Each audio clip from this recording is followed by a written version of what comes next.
obra. E Paulo tinha para com ele uma grande amizade, um grande amor de irmão. Paulo chegava a considerar Timóteo como um filho. Quem está entendendo, diga bem. E quando Paulo escreveu essa carta, ele estava preso. Estava já ali na sua cela, com a idade avançada. Essa carta aqui que ele escreveu para Timóteo, a segunda, estava bem perto da sua partida.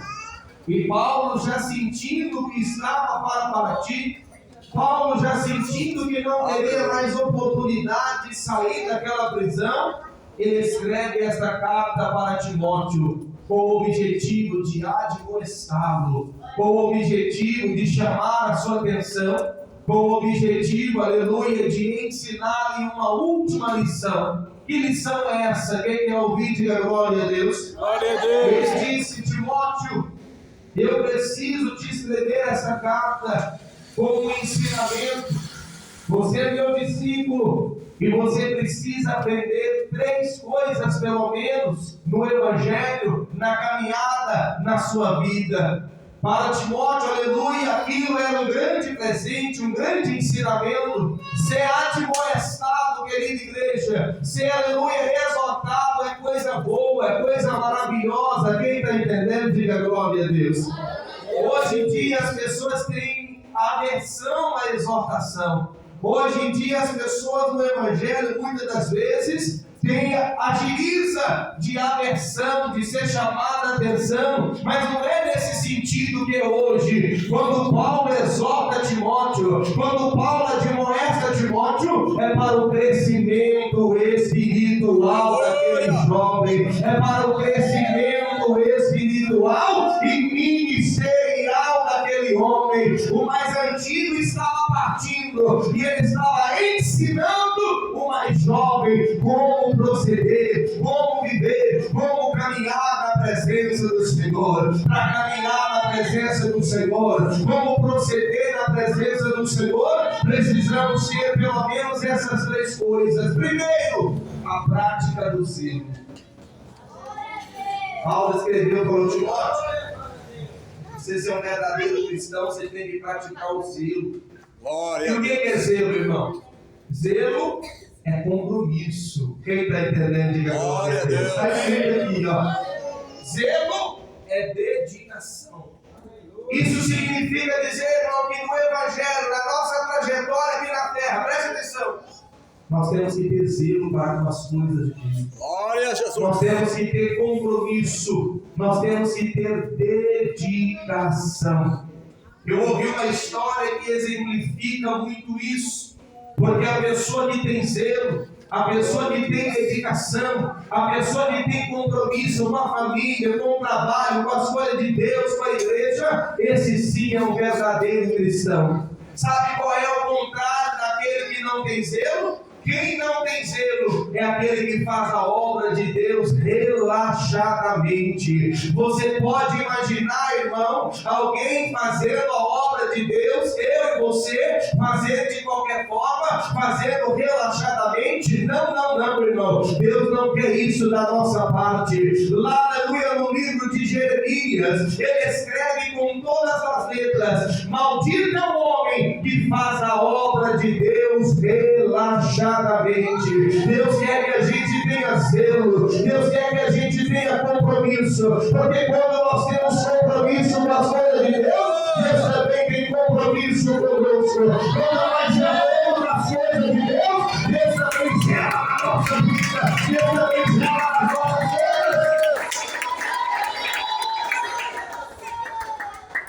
Um dia um funcionário, um carpinteiro, chegou para o patrão e falou assim: patrão, não quero conta, não quero trabalhar mais. O patrão virou para ele e falou assim: moço, você é o meu melhor funcionário, olha o tanto de casa que você já fez para mim. É aumento de salário? É aumento. Quer aumento de salário? Eu aumento seu salário. Ele falou: não, eu não quero. Então é férias. É férias, Abraão? Eu estou de férias? Eu vou pegar férias mês que vem, eu. Ele falou: não é férias, não, eu quero ir embora. Eu estou chateado, estou focado. Ele falou: então tá bom, eu vou te liberar.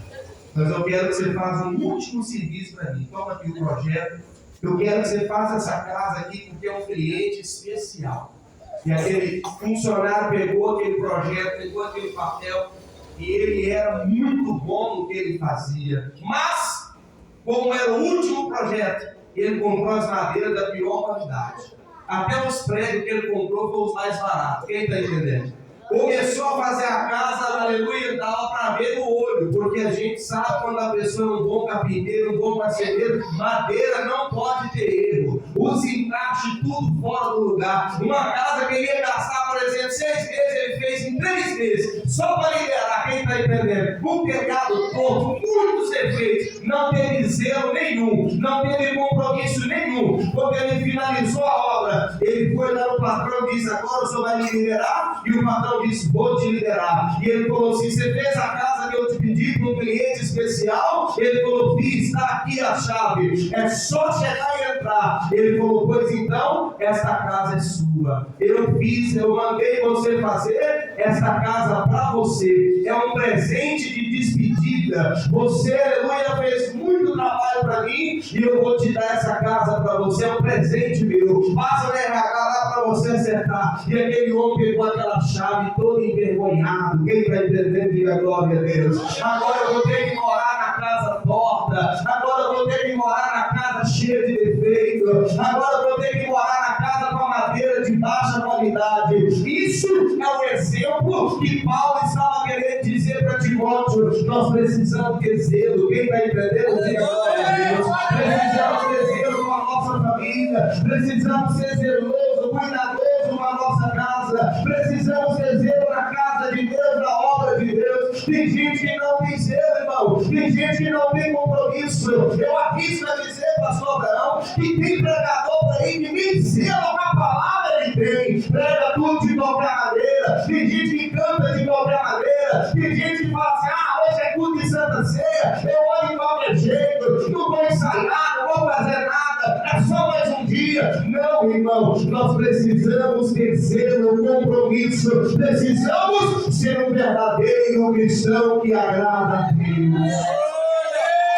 Aleluia! Vai fazer as coisas, se dedica. Se dedica. Porque se Deus for retribuir para nós aqui, a cada um, a nossa dedicação, o que é que você vai receber? E o que é que eu vou receber? Mas Deus não faz nada para mim. O que é? Você está sendo dedicado com a obra, com a sua família, com o seu trabalho? Tem que ter zelo. Segunda coisa que Paulo disse para Timóteo: quem quer ouvir, diga amém. Tem que ter firmeza. Para ser um verdadeiro cristão, irmão, nós não podemos cochear em 2 pensamentos. O servo de Deus, ele tem que ter firmeza. A partir do momento que Jesus tirou você do tremendal de lama, a partir do momento que Deus tirou a gente da vida mundana, da areia movediça e colocou os nossos pés na rocha, dali o nosso pé não pode mais sair, dali a gente não pode mais escorregar. Se você está firmado na rocha, se você está firmado na palavra, se você está firmado na doutrina, você não pode mais cochear em 2 pensamentos. Você tem que ter firmeza, você tem que ser constante. Quem está entendendo, diga glória a Deus. Aquilo que era pecado antes, continua sendo pecado hoje. Não deixe o diabo enganar você. Tenha firmeza. Seja constante na obra, na palavra. Amém? Quem não tem zelo é relaxado. Quem não tem firmeza é inconstante. Tem gente que é inconstante. Quem está entendendo? Hoje ele pensa de um jeito, amanhã ele pensa de outro. Hoje está agindo de uma forma, amanhã já está querendo sair. Já está querendo qualquer coisinha. Firmeza também significa, irmão, ficar firme. Por mais que o vento sopre, fica firme. Quem está entendendo? Glória a Deus. Bem-aventurado é o homem que que ouve as palavras de Jesus e constrói a sua casa na rocha. Porque quando vier a chuva, quando vier o vento, quando vier a tempestade, quando o rio subir, a casa dele não cai, a casa dela não cai, porque tem firmeza. Agora, tolo é aquele que constrói um castelo de areia, tolo é o homem e a mulher que está vivendo a sua vida no Evangelho, construindo um castelo de areia. O castelo é bonito, o castelo não dá trabalho, mas quando vem as dificuldades, vai por água abaixo, vai do alto abaixo.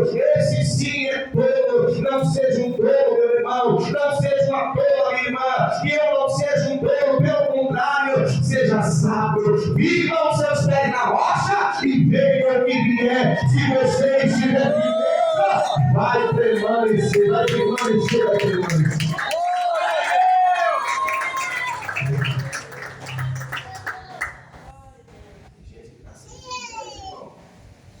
Meu Deus do céu, os crentes precisam ter firmeza. Imagina só agora na sua mente ali aquela passagem de Davi. Glória a Deus, aleluia. Aonde ele chega ali no campo de batalha para levar o alimento. E ele vê aquele monte de homens sentados, encostados nas barracas ali, na beira do fogo ali, aqueles homens, tudo. Só, olha, o exército de Israel só tinha homem escolhido, armado, com armadura e tudo. Mas nenhum deles tinha coragem de encarar o Golias. Nenhum deles tinha aquela firmeza de enfrentar o gigante. Até os irmãos de Davi estavam sem firmeza naquela batalha. Estava inconstante. Será que eu vou vencer? Será que eu não vou? Você não pode demonstrar fraqueza diante do inimigo. E isso é no dia a dia. Quem está entendendo, diga amém. Você tem que demonstrar firmeza porque Jesus te lavou. Jesus te comprou, Jesus tirou você da lama. Seu pé agora não escorrega mais, fique firme. Fique no pensamento, na palavra, na atitude. Tenha uma vida firme, constante na presença do Senhor. Davi tinha mais firmeza do que aquele burro. E quando ele ouviu os gigantes zombando do povo e de Deus, ele disse: eu vou enfrentar esse Golias. Eu vou enfrentar ele. E Deus deu a vitória para ele. Porque Davi estava firmado em quem? Em Jesus, em Deus. Em Deus. Ele foi firmado no Senhor. Então viva a sua vida firme no Senhor. Eu fico imaginando, e aí Timóteo disse: pratica o zelo, pratica a firmeza e pratica a fidelidade. Quem tem sido fiel a Deus aí? Quem tem praticado a fidelidade aí com a sua esposa, com o seu esposo? A fidelidade tem que ser praticada, irmão. Não existe relacionamento que fique sem fidelidade. Existe? Não tem casal que fique junto se não tiver fidelidade. Se um dos dois for infiel, coloca em risco todo o casamento. Quem está entendendo, diga amém. Coloca. Agora você imagina a nossa relação com o Espírito Santo. Você imagina o nosso relacionamento com Deus. Como é que Deus pode ser fiel a mim se eu não demonstro fidelidade para com Ele? Se eu não pratico a fidelidade para com o nosso Deus? A fidelidade para com Deus é a mesma coisa. É como se fosse um reflexo maior da fidelidade do casal. Quem está entendendo também? O casal não tem que entender o outro. O casal não tem que ter um relacionamento sincero, sério com o outro. O casal não tem que ter um diálogo, não tem que ter um alinhamento. Assim também funciona para com Deus. Nós temos que estar constante. Um casal, quando casa, é para morar junto, não é para morar separado, irmãos. Um casal dorme até na mesma cama junto. Nós também temos que ter, aleluia, a presença de Deus todo o tempo conosco. Nós temos que morar na casa de Deus. Nós temos que deitar e entregar nossa vida para Deus. Nós temos que sair e dar satisfação para Deus. Olha, do mesmo jeito que você dá satisfação para o teu companheiro, do mesmo jeito que você é fiel, tem que ser fiel. Ó, estou saindo do trabalho, vou passar em tal lugar, viu? Não é só dar satisfação, é fidelidade. Quem vai entender? É.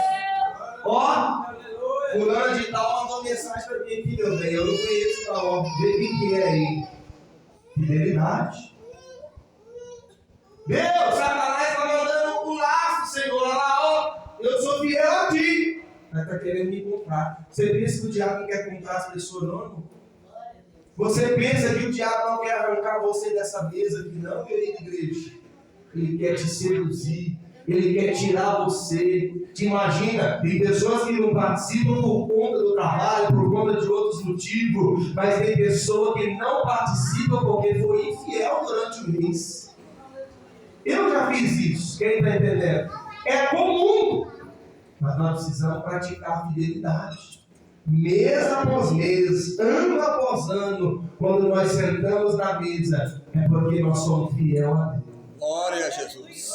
Glória a Deus. Quando nós falhamos, erramos, a gente não participa, e isso demonstra a nossa infidelidade. É um assunto delicado, né, irmão? Sim ou não? É difícil. Eu já fiquei participar da ceia. Falei, Deus, não vou tocar, porque eu sou infiel esse mês. Eu não devia ter feito isso. Não devia ter feito aquilo. Nós precisamos ter fidelidade. Amém? Por essa razão te admoesto que reavives o dom de Deus que há em ti. Nós não podemos deixar o dom de Deus apartar da nossa vida. Nós não podemos enterrar os nossos dons. O tempo lá vai passando. E o nosso foco é a salvação de alma, da nossa alma e da alma do próximo. Quem está entendendo, diga bem? E às vezes entra ano, sai ano, tem gente que já era para estar colocando talento em prática e não coloca. Tem pessoas que Deus deu talento, Deus deu, agora tem que colocar em prática. Tem pessoas que estão igualzinho aquele homem da palavra, está enterrando, está guardando. Ah, mas é por isso, mas é por aquilo. Olha o que Paulo falou para Timóteo. Timóteo, eu estou escrevendo essa carta para você colocar os dons de Deus em prática. Sabe por quê? Porque Deus não tem dado para nós espírito de covardia. Deus não tem dado para nós um espírito de fracasso, de derrota, não. Deus tem dado para nós um espírito de poder, igreja. Deus tem dado para nós um espírito de vencedor. Usa o que Deus colocou na tua vida, porque você é mais do que vencedor.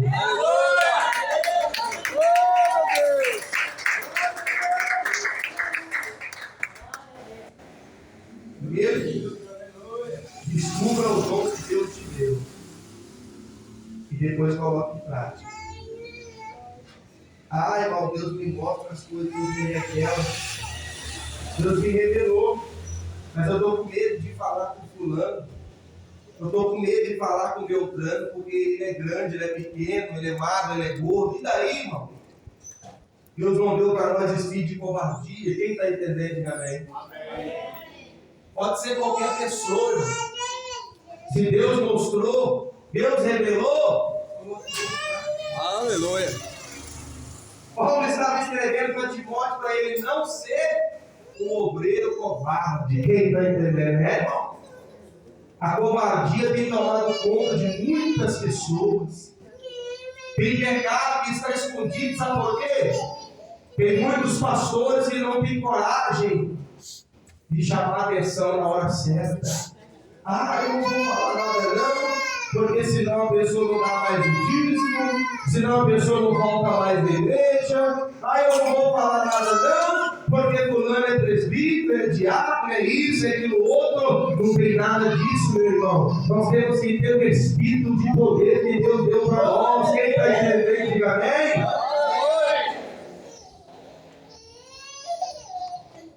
Quando eu comecei o ministério da pregação, eu chegava na igreja cheia assim, pastor Bravo, você já passou? Eu acho que não, né, irmão?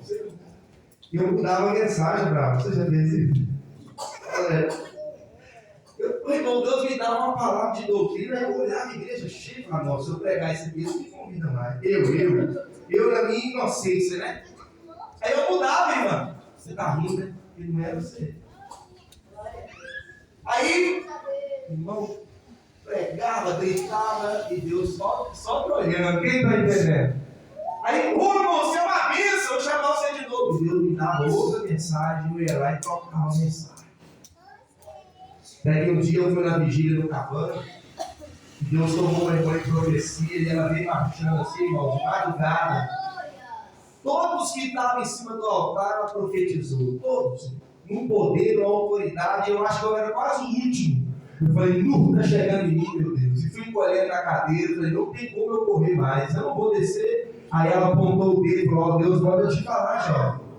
E se você mudar a palavra de Deus mais uma vez, Ele vai arrancar você do altar. Você não vai pregar mais. É para você pregar o que Deus está mandando. A obra é dele, a palavra é dele. Às vezes a igreja é grande, às vezes a igreja é cheia, às vezes tem gente graduado que precisa ouvir a palavra de Deus. Nós não podemos ser covardes. Quem está entendendo, diga glória a Deus. Principalmente na palavra.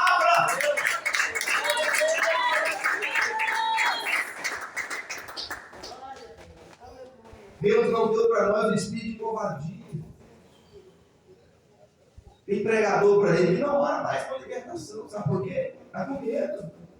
Está com medo do demônio manifestar e falar as coisas. Quem está entendendo? Tem gente, irmão, que a pessoa está lá endemoniada na casa lá e chama lá no portão a irmã, finge que nem é com ele, nem é com ela. É crente da Deus de amor. O irmão, você vem cá orar, vem fazer. Não, irmão, meu sim, chama outro. Vai no teu trabalho, vai lá onde você estiver. Se o diabo manifestar, expulsa ele. Expulsa ele. Não tenha medo. Deus não deu para nós espírito de covardia. E quando nós acovardar, irmão, a obra de Deus vai perecer. E quando nós esconder os dons, enterrar os talentos, o fogo é a salvação de alma. Mais vai demorar, mais vai travar. Porque Deus deu para nós os talentos, é para nós multiplicar, é para nós colocar. Ah, não vou orar por revelação, não, cristão, eu faço luta a semana inteira. E passe luta o mês inteiro. Mas não seja covarde. Prega. Faça a obra. Tem crente, irmão, que ele é tão covarde que lá no trabalho dele ninguém sabe que ele é crente. Ele tem medo de falar que ele é cristão. Quem está entendendo? Tem gente que tem medo de falar que é Deus acabou, você acredita? É verdade. Eu já fiz faculdade, irmão, lá é um ambiente bem complicado. Quem está entendendo? É muitos pensamentos, é muito jovem. Meu irmão, tinha tanto de crente lá na faculdade, você olhava assim e falava assim, será que essa pessoa é crente mesmo? Parece não. Tem medo de falar que é crente. Tem medo de falar que é cristão. Glória a Deus, aleluia. Deus não deu para nós espírito de covardia, irmão. Nós temos que lutar. Nós temos que fazer igual Davi. Davi olhou e viu aquele monte de gente, tudo covarde, e o Golias afrontando, e o Golias gritando. Eu quero que você grave isso na sua mente, porque às vezes você pode estar vivendo isso. A mesma mensagem de Davi, você pode estar vivendo. O Golias está te afrontando e você está acuado. O Golias está gritando e você está parado, não tem força, está com medo. Se levante, deixa Deus, aleluia, derramar sobre você o espírito de poder para você vencer o gigante da sua vida, para você vencer as coisas do mundo. Glória a Deus. Aleluia. Deus não deu para nós o espírito de covardia, mas de poder, de amor e de moderação. Paulo fala de 4 espíritos aqui, ó. O primeiro é o de covardia. O segundo, Deus deu para nós espírito de poder. Eu já falei. Terceiro, Deus deu para nós espírito de amor. Porque na obra de Deus é muito bom ter o espírito de poder. É ou não é, irmão? Mas nós não podemos exercer a obra de Deus sem o amor. Presta atenção. Tem gente que vai falar assim: ó, isso, Deus me deu uma revelação, eu vou chamar o irmão no canto e vou falar dele. Glória a Deus. Com amor. Quem está entendendo? É o espírito de poder aliado com o amor. Ah, irmão, mas eu não tenho dom do amor. O amor não é dom. O amor é dever. O amor é obrigação. O amor Deus deu para todo ser humano quando soprou nas narinas de Adão. Todo mundo nasce com amor. Nós temos que exercer. Não adianta eu querer ser um crente que estou só no poder, só no poder, só no poder, só no poder. Pula para lá, pula para cá, é só no poder. E o amor? Quem está entendendo? E o amor? Temos que ter o espírito do amor também conosco. Temos que ter, aleluia, o revestimento do amor. Você pode ter poder, você pode ter visão do céu, mas também é preciso ter o amor. Sabe por quê? Porque o amor tudo suporta. O amor é maior do que tudo. Paulo escreveu em Coríntios 13: ainda que eu falasse a língua dos anjos, se eu não tiver amor, eu sou como um metal que soa. Ainda que eu tivesse sabedoria, ciência, se eu não tivesse amor, nada aproveitaria. Ainda que eu entregasse o meu corpo para ser queimado vivo na praça pública, se não for por amor, não adianta sacrifício. Tudo tem que ter o amor envolvido. Vai pregar? Prega com poder, mas prega com amor. Vai profetizar? Profetiza com poder, mas também profetiza com amor. Vai exaltar? Exalta com poder, mas também exalta com amor. Aleluia! Quem será um pregador que pregava duro? Sabe quem? Jesus. As pessoas têm uma imagem distorcida de Jesus Cristo, irmão. Jesus pregava duro, ao ponto da pessoa olhar para o outro e falar assim: nossa, pode se tornar uma mensagem dessa? Vamos embora, vamos embora. E Jesus falou com os discípulos assim: vocês querem ir embora também? Só que os discípulos já estavam mais experientes. Quem está entendendo? Pedro falou assim: para onde nós iremos, Jesus? Se só tu tens as palavras de vida eterna. As palavras de vida eterna, muitas das vezes, as mais duras. Quem está entendendo? E as palavras de condenação eterna, olha para cá que isso é importante, é as mais macias, é as mais leves. Palavras de condenação, de destruição, são as mais silenciosas, são aquelas que fazem menos barulho. É aquela pessoa que passa a mão no seu ombro e fala assim: vai, faz isso. Se eu fosse eu fazia isso. Se eu fosse você eu falava aquilo. É as palavras, irmãos, é mais macia. Um dia a irmã virou da minha esposa e falou assim: corta o cabelo, corta as pontas do seu cabelo, para o seu cabelo crescer. Olha só, eu fiquei contra a mão. Se é para crescer, por que as irmãs vão cortar o cabelo? Olha que palavra macia. Olha, irmã, corta as pontas do seu cabelo, para o seu cabelo crescer. Quer dizer, é um suicídio do cabelo. Quem está entendendo?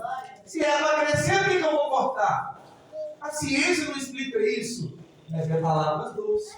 Agora, quando a gente prega para as irmãs guardar o véu, quando a gente prega para as irmãs guardar a Bíblia, às vezes é duro, às vezes é difícil de compreender, mas é palavra de quê? De vida eterna. Glória a Deus!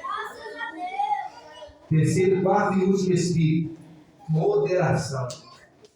O crente pode ter o espírito de poder, o crente pode ter o espírito do amor, mas ele também tem que ter o espírito de moderação. É o equilíbrio. Eita glória! É o equilíbrio. O cristão não pode estar nos extremos. Tem gente que está na ponta de lá e tem gente que está na... Não. Nós precisamos ser um povo equilibrado, concentrado. Quem está entendendo? Com os pés firmados na rocha. Você não pode achar que nem você está certo demais e nem o outro está errado demais. Quem está entendendo, diga amém.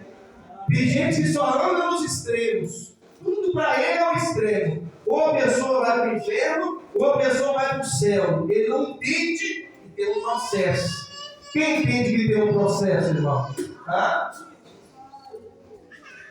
Se eu chegar para meu filho aqui, ó, de 7 anos, e ficar falando com ele assim, você vai pro inferno, você vai pro inferno. Ele vai crescer com isso na cabeça e falar assim, uai, vou pro inferno, que meu pai está falando comigo. Poucos cristãos não têm equilíbrio, nem na língua, quem está entendendo? Nem na fala. Age de forma desequilibrada. Fala. Quem já viu, irmãos? A pessoa pegar, às vezes, o microfone no altar e, nossa, meu Deus do céu, olha, tem pastor que tem trabalho para consertar o que a pessoa fala. Pega o microfone para louvar a Deus e começa a falar um monte de coisa. E fala de um, fala de outro, no meio da igreja. Quem já passou por isso? Meu Deus do céu. Isso é coisa terrível, irmão. Vou falar. Nós precisamos ter equilíbrio. Sabe o que Paulo ensinou para nós?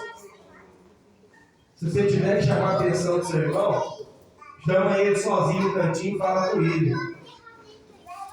O seu irmão não ouviu, chama mais um e torna a falar com ele no cantinho. Quem está entendendo? Na terceira vez, se ele não ouviu, aí fala no meio da igreja. Mesmo assim, se ele não ouviu, Paulo escreveu. Entrega ele para o inimigo, entrega ele nas mãos do adversário, porque ele não quer mais consertar. Mas às vezes a pessoa tem uma revelação do irmão e ele aproveita o altar, aproveita a igreja cheia, para mostrar que ele é usado e para arrebentar com o outro. Quem está entendendo? Deus está me envenenando aqui. Eu já vivi um obreiro assim, minha esposa sabe. No dia de Santa Ceia, ele virou para a obreira de Guarapá e falou assim: ó, não toma ceia, não. Se você toma, Deus vai te matar. A obreira quase desviou. Eu cheguei na traseira e falei assim: nunca vi isso na minha vida. Ou Deus está usando esse homem, ou é o Satanás querendo destruir meu ministério. Porque no culto de Santa Ceia, a pessoa pegar o microfone e falar que Deus está revelando. Meu Deus, irmão, precisa de Deus revelar se você pode ou não pode tomar ceia, irmão. Você que tem fidelidade com Deus, você já sabe, é ou não é? Quase perdi uma obreira de 30 anos por conta da fala de um irmão. E não era Deus que estava usando ele, não. Era o diabo. Pessoas extremistas. Pessoas que só ele que está certo. Quem conhece alguém assim, irmão? Só ele que está certo. É só do jeito dele. Quantos seres humanos já passou na face dessa terra, irmão? Quantas pessoas com a cabeça diferente da nossa? Nós estamos chegando agora. Meu Deus! Então Paulo estava orientando Timóteo. No decorrer da vida dele, quem está entendendo? No decorrer da obra, nós precisamos praticar o zelo, nós precisamos praticar a firmeza, a fidelidade, nós precisamos ter revestimento do espírito de poder, de amor e de moderação. Quem entendeu a mensagem? Então, fica de pé, falta 10 minutos.